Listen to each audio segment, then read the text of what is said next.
ఏం పేరు అన్న నీ పేరు? బానస్మాన్. ఎట్లయింది మన వర్ధనపేట సభ? బాగానే జరిగిందన్న. బాగా జరిగిందా? ఏం చెప్పింది సార్? సార్ అంటే మనకి ఇప్పుడు మంచిగా మన పథకం మంచిగా ఉన్నదంటే ఒక పథకం అంటే ఇది మన కేసీఆర్ భీమా ప్రజల ధీమా అనే పథకం ఉంది కదా. అవును. అది అంత ముందు ప్రతి ఒక్క కుటుంబానికి ఒక గుంట భూమి ఉన్నానికి వచ్చేది. అవును. మిగతా వాళ్ళకి రేషన్ కార్డు లేని వాళ్ళకు కూడా మస్తు ఇబ్బంది పడేటోళ్ళు. అవును. అది పెట్టిన పథకం మంచిగా ఉన్నది. ఆ పథకం కోసం అయినా పేదవాళ్ళకు కూడా 5 లక్షలు పోతుందని అదొక మంచి పథకం ఉన్నది. ఇప్పుడు రైతు భీమా వస్తుంది, మళ్ళా రైతు బంధు వస్తుంది, కళ్యాణ లక్ష్మి వస్తుంది, మళ్ళా ఇప్పుడు అంటే రైతు బంధు అంతా. ఇప్పుడు సరే ఇదే సేమ్ కాంగ్రెస్ రైతు బంధు ఆపాలని చెప్పేసి లేఖ రాసింది, ఏమంటావు దీని మీద? రైతు బంధు ఆపాలని అంటే ఇప్పుడు వాళ్ళకు అనుగుణంగా పడుతుందని వాళ్ళు అంటున్నారు. దాంతో సంబంధం ఆల్రెడీ పడుతూనే ఉన్నాయి. ఆల్రెడీ కేసీఆర్ దీన్ని ఆపాలి, రైతులు బాగుపడుతున్నారు తెలంగాణలో అని చెప్పేసి కాంగ్రెస్ అంటుంది. ఎట్లా చూస్తావు తమ్మును ఒక తెలంగాణ? ఎందుకంటే దీని వల్ల ప్రజలు అట్రాక్ట్ అవుతారు. ఆల్రెడీ అట్రాక్ట్ అయ్యే ఉన్నారు కేసీఆర్ కదా. అవును. దానికి మళ్ళీ ఆపితే మళ్ళీ అక్కడ అట్రాక్ట్ అవుతారు. ఎలక్షన్ ముందు పడితే అట్రాక్ట్ అవుతుంది మనం ఎట్లా అనుకుంటాం? ఆల్రెడీ జరుగుతున్న ప్రాసెస్ కాబట్టి దానికి మనం ఏం చేయలేం కదా. వాళ్ళు అనుకున్న మనుషులు ఎలాంటి అటు వేస్తారు కానీ దీన్ని ఆపితే ప్రజలు ఆపి మా కాంగ్రెస్ చేస్తారని వాళ్ళు అట్లా అనుకోవడం వాళ్ళ మూర్ఖత్వం. ఎట్లా ఉంది మరి ఇలా సార్ సభ పెట్టిన తర్వాత వర్ధనపేటలో ఎట్లా ఉంది? బాగానే ఉంది. బాగుందా? ఎట్లా ఆరు రమేష్ సార్ ఎట్లా గెలుస్తాడు? మంచిగా గెలుస్తాడా? ఎట్లా మంచి మెజారిటీ వస్తాడన్నా. అంతేనా? రైట్. ఇలా జనం చూస్తే బాగా మంది వచ్చారు, మెజారిటీతో వస్తారు, ఫుల్ మెజారిటీతో వస్తారు. ఓకే, థ్యాంక్ యూ తమ్మి, థ్యాంక్ యూ. ఆమ్గో తరిసింగ్ ఎంతనే వయసు? 65. ఏం చేస్తావే? ఇంకా చేస్తున్నావా? ఇంకా ఫామ్ లోనే ఉన్నావు. ఎన్ని ఎకరాలు ఉంది మరి? 7 ఎకరాలు. 7 ఎకరాలు. ఏం పెట్టినావు? ఒడ్లు కరెంట్ మంచిగా వస్తుందా మరి? 24 గంటలు ఉంటుంది. 24 గంటలు ఉంటుంది లేదంట ఆయన 7 గంటలు అంటుంది. వెళ్ళాక ఆయన 24 గంటలు ఉంటుంది ఇప్పుడు. అవునా?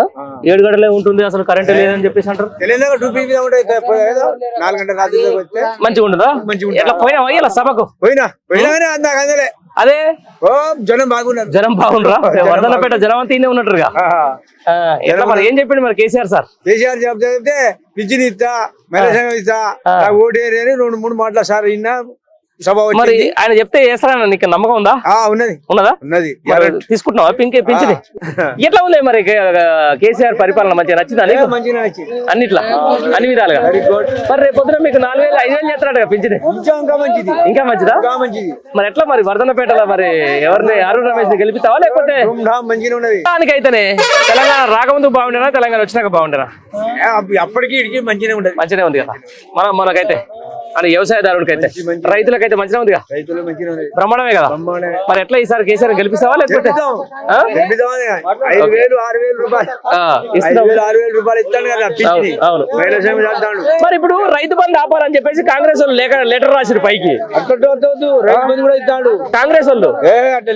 వాళ్ళు లేఖ రాసిరంటే మరి రైతు బంధు వద్దు తీసేద్దామని చెప్పేసి అడిగేటట్టు వాళ్ళు అడిగితే కేసీఆర్ సారు 5,000-6,000 ఇస్తా ఉంటాడు. రైతు బంధు ఇస్తానంటాడు, మహిళా సంఘం పింఛని అన్ని ఇస్తాడు. అది ఇంకా ఒక దూరి రాలేదు వాళ్ళది. అవును, మేము అడుగుతున్నాం. ఆయన ఇప్పుడు అసలు రైతు బంధు ఇవ్వద్దు, రైతు వల్ల దీని వల్ల ఎందుకు లాభం? అయితే దాని గురించి మేము కూడా పోరాడుతున్నాం. పడుతున్నారు. ఏదేమైనా ఎట్లా మరి 3వ తారీఖు గోల్కి వెళ్తారా? ఈసారి డిసెంబర్ 3వ తారీఖు గోల్కి వెళ్తారా? అలా కేసీఆర్ వెళ్తాడు. అలాగే రైట్. ఓకే. స్వరూప మీటింగ్ వచ్చావా? ఎట్లా ఉంది మరి కేసీఆర్ సార్ ఏం చెప్పిండు? మంచిగానే చెప్పిండు. మంచిగానే చెప్పిండా? మరి రేపు పొద్దున మీకు కూడా మంచిగా మహిళలకు 3,000 రూపాయలు ఇస్తా ఉంటుంది కదా, మంచిగా అనిపించిందా? మంచిగానే. ఎట్లా ఉందక్క కేసీఆర్ పరిపాలన? మంచిగానే. మంచిగా మహిళలకు కానీ దానికి కానీ దీనికి కానీ కరెంట్ గిరెంట్ మంచిగా ఉంటుందా? దానికి మంచిగా ఉంటుందా? మంచిగానే ఉంటుంది. ఎట్లా ఉంది మరి వర్ధనపేటలో అరుణ్ రమేష్ మంచిగా చేసిందా? మంచిగా చేసిండు. మంచిగా చేసిందా? మళ్ళీ గెలుస్తారా మరి ఈసారి? గెలుస్తారా అనుకున్నా. గెలుస్తారా అనుకుంటావా? మరి కేసీఆర్ సార్?